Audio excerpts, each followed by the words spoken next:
if you are working today on this holiday, thank you for working today. In fact, thank you for working on any holiday, any night, any weekend, any day that you have something important outside of the walls of work that you really wanted to be there for.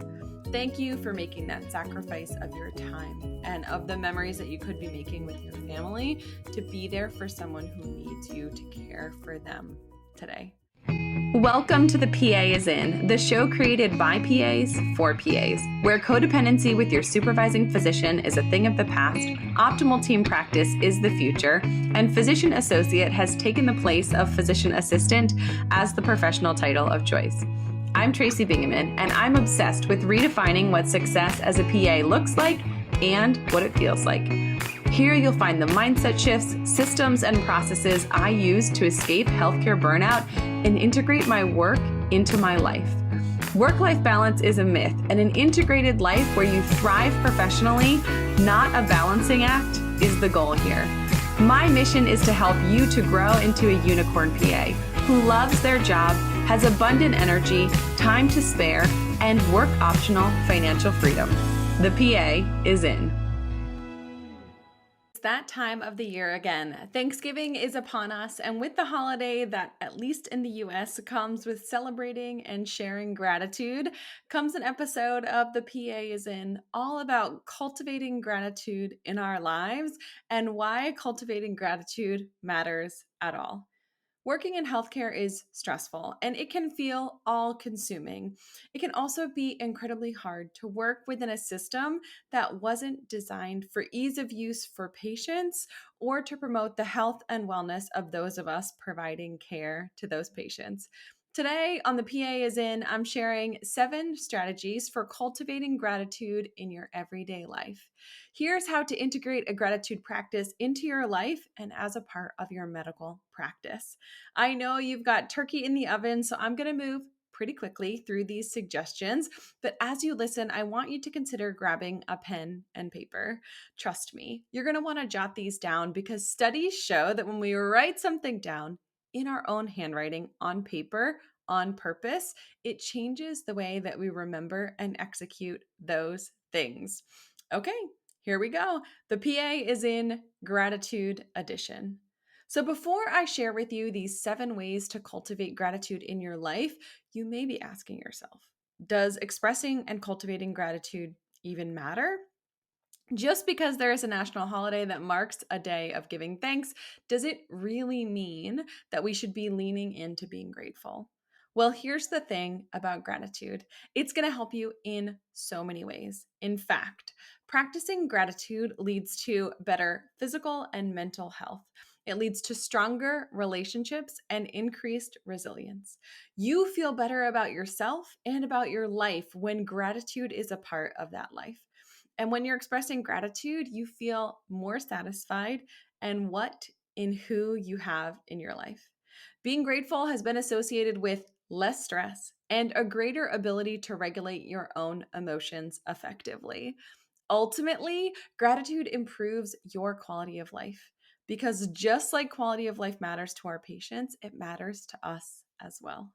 Cultivating a gratitude practice can improve your mental and emotional health, and it can lead to a more fulfilling and satisfying life. It shifts your focus from an inward focus to an outward focus, from what you're lacking and the challenges you face to what you already have and the blessings that abound around you. Positivity and gratitude go hand in hand. Being aware of your own gratitude means that you have more appreciation for the moment that you are in.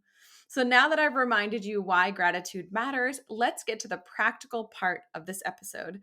7 ways to feel more grateful, to integrate gratitude into your everyday life, and reach for that better quality of life for you and your family and your patients.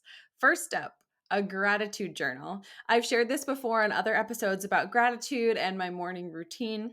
My personal routine with cultivating gratitude includes writing down each day. For me, I do it in the morning, 3 specific things that I'm thankful for. The specificity of these things is very important. So I write down 3 specific things that I'm thankful for that happened in the last 24 hours. So if I'm regular about my journaling practice, this is the 24 hours between when I journaled last and when I'm journaling now. So there are 365 days in a year. I write 3 things a day. That's 1,000-ish single, specific, descriptive things that I've been thankful for if I look up at the end of the year and I have been consistent about a journaling practice.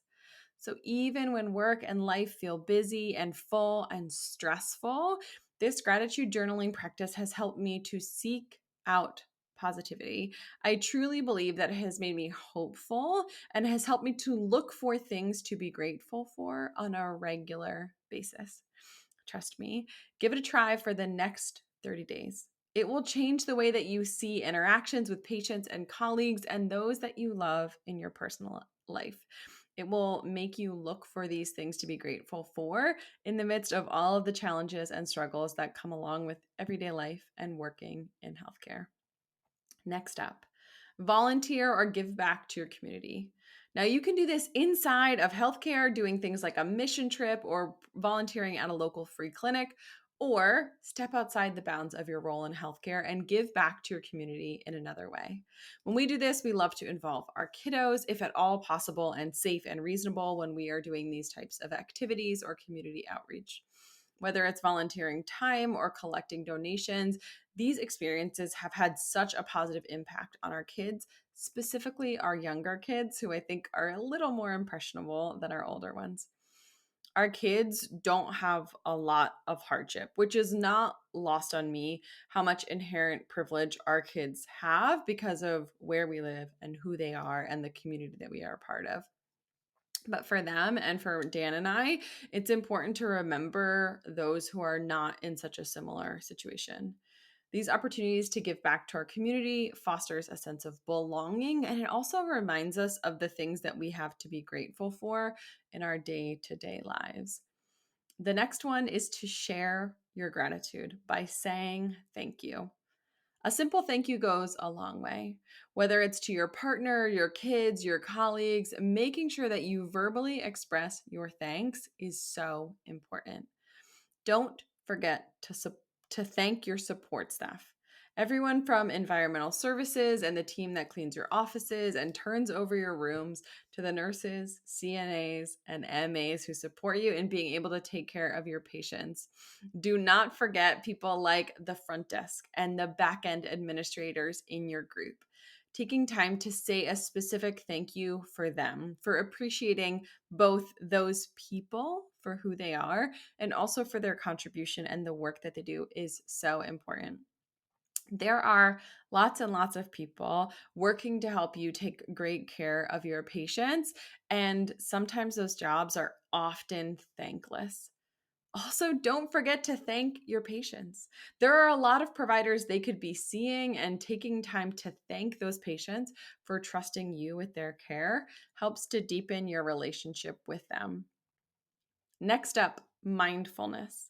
Mindfulness and meditation essentially mean being mentally and physically in the moment.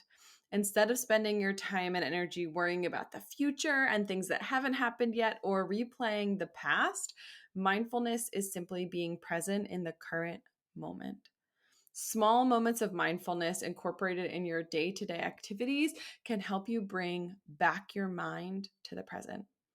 I want you to think of something that you do every day, every shift, or every patient. Whether it's something like opening the door or knocking to enter a patient's room, taking the stairs or pressing the button for the elevator, or signing your progress note, or even pressing enter on that order set in your electronic medical records. What is something that you already do, is already a normal part of your day that you can use as a trigger for mindfulness?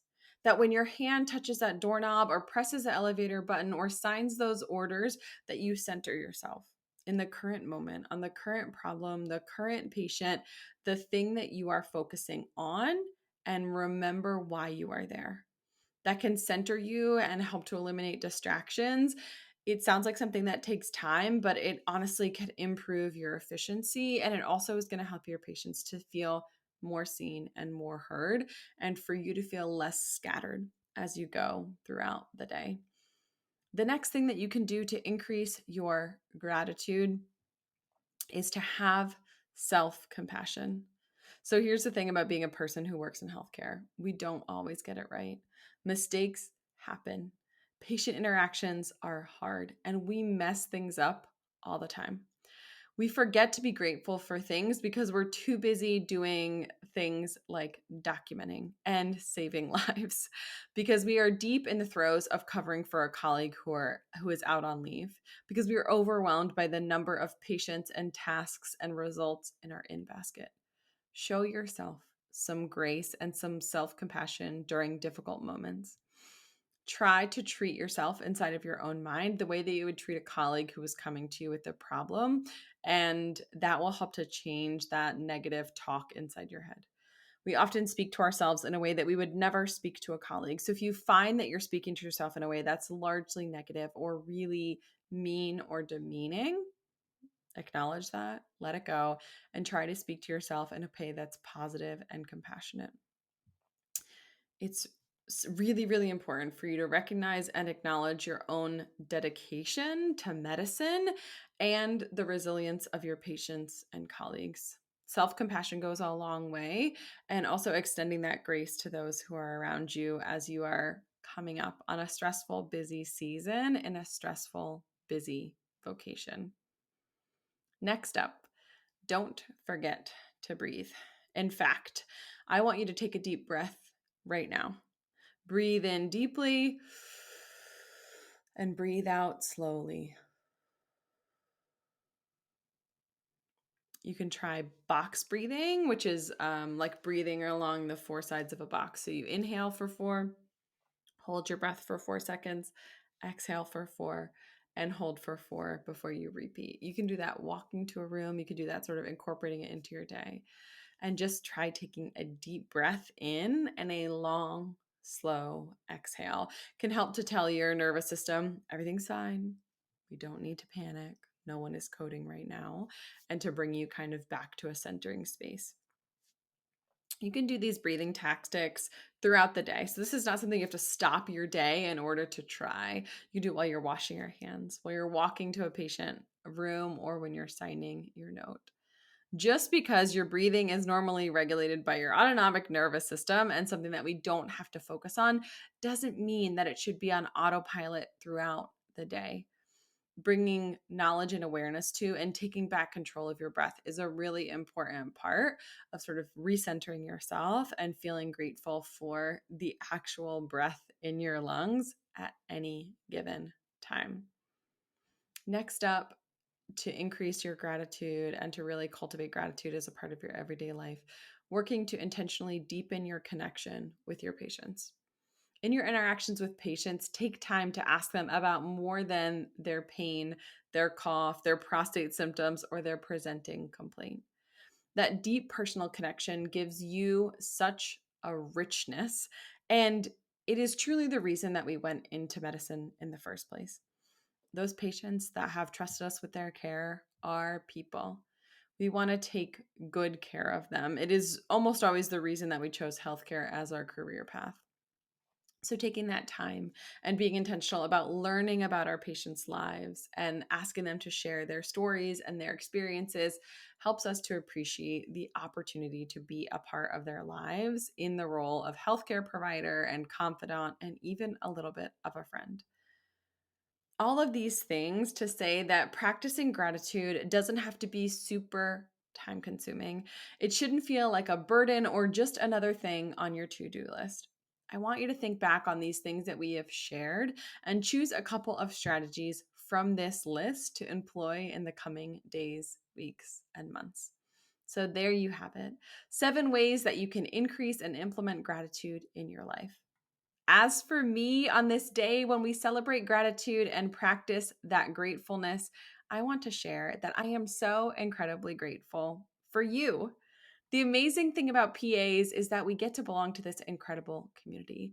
There is something so uniquely special about being a part of this club of PAs that when you meet another PA in the wild and you find out that someone else is a PA, that there is this instant, deep connection that you share with someone. So truly, thank you for being here and for tuning in and for being a part of our community. If you are working today on this holiday, thank you for working today. In fact, thank you for working on any holiday, any night, any weekend, any day that you have something important outside of the walls of work that you really wanted to be there for. Thank you for making that sacrifice of your time and of the memories that you could be making with your family to be there for someone who needs you to care for them today. I'm so excited that you found me and the PA is in. I'm incredibly grateful for the opportunity to hit record and pop into your podcast or YouTube episode queue and to be able to speak into your ears and into your life. I'm ecstatic that you pressed subscribe and that you took the time to tune in and learn how to be a more resilient, positive, and grateful healthcare provider. I cannot believe that I have this blessing of an opportunity to speak into your life and to lift up and encourage you. That I get to remind you that there is so much to be grateful for in your life and at work. That you get to see that even when times are hard and schedules are full and stress is through the roof, that you are building resilience that will serve you well down the road. That I get to remind you that your patients and your loved ones are blessed by you as much or more than you are blessed by them. That you get to have so much to give and that you have so much to gain in this life, and that even if it is a dark, hard season, that there is a light at the end of the tunnel to remind you that you are doing an incredible job. To say, keep up the good work, and to remind you to give yourself grace and to take a break when you can.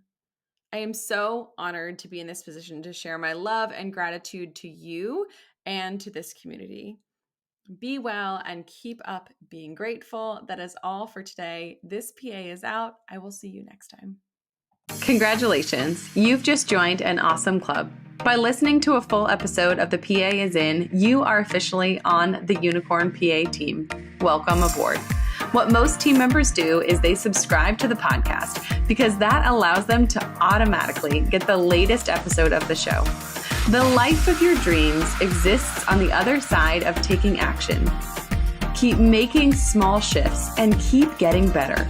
Your life will improve, your career will soar, and you will have the confidence you need to create your own success.